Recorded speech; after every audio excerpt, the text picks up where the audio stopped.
Hello everyone, welcome back to SG canvas to a new video.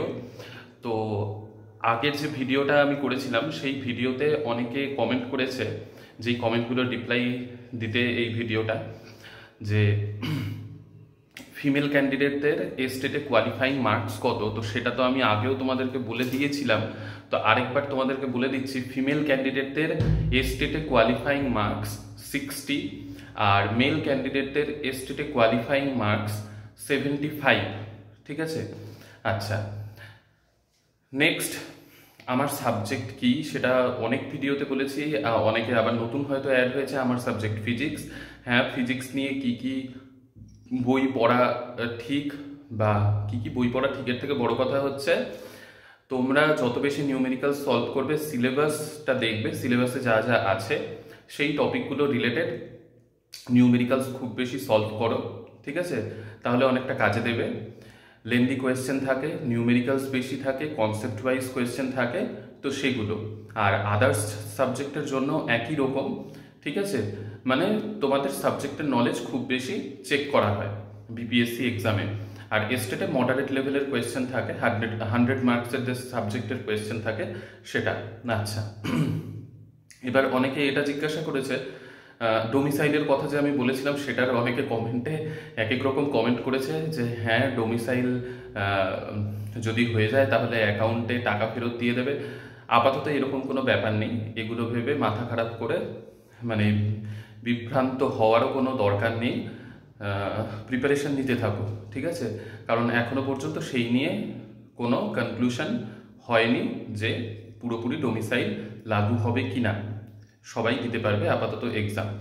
আচ্ছা, এবার next হচ্ছে আরেকটা কোয়েশ্চেন যেটা জিজ্ঞাসা করেছে যে আদার স্টেটের ফিমেল, বা হ্যাঁ মানে ওয়েস্ট বেঙ্গল থেকেই বেশি দেখে আমার ভিডিও, তো ওয়েস্ট বেঙ্গলের ক্যান্ডিডেট হিসেবেই জিজ্ঞাসা করেছে। আমি আদার স্টেট বলছি, মানে আদার স্টেট যে কোনো স্টেট হোক না কেন, ওয়েস্ট বেঙ্গল ছাড়াও যে কোনো স্টেট হোক না কেন, সেইখানে ফিমেল ক্যান্ডিডেটদের আলাদা মানে সিট থাকে।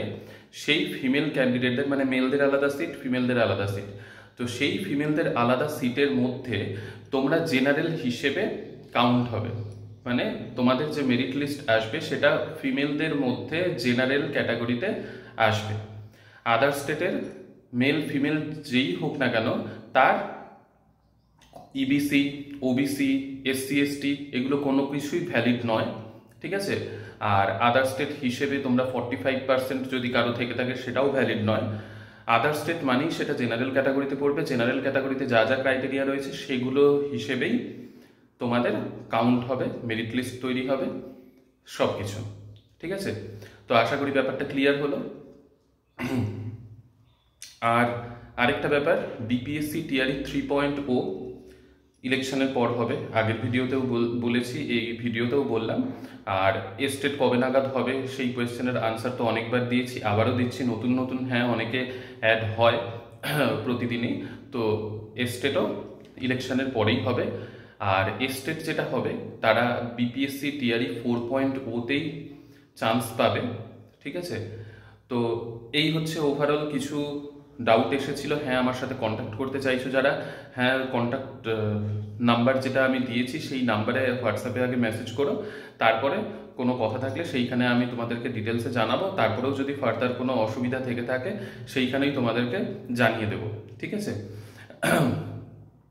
তো ঠিক আছে, এই টপিকগুলোই তোমাদেরকে জানানোর ছিল। কিছু কিছু টপিক নেক্সট ভিডিওতে আবার জানাচ্ছি তোমাদেরকে। ঠিক আছে, সকলে ভালোভাবে থেকো, ভালোভাবে প্রিপারেশন নিতে থাকো। আর কোনো ডাউট হলে কমেন্ট সেকশনে দিও বা হোয়াটসঅ্যাপে মেসেজ করে পাঠিও, আমি রিপ্লাই দেবো। ঠিক আছে, তো বাই।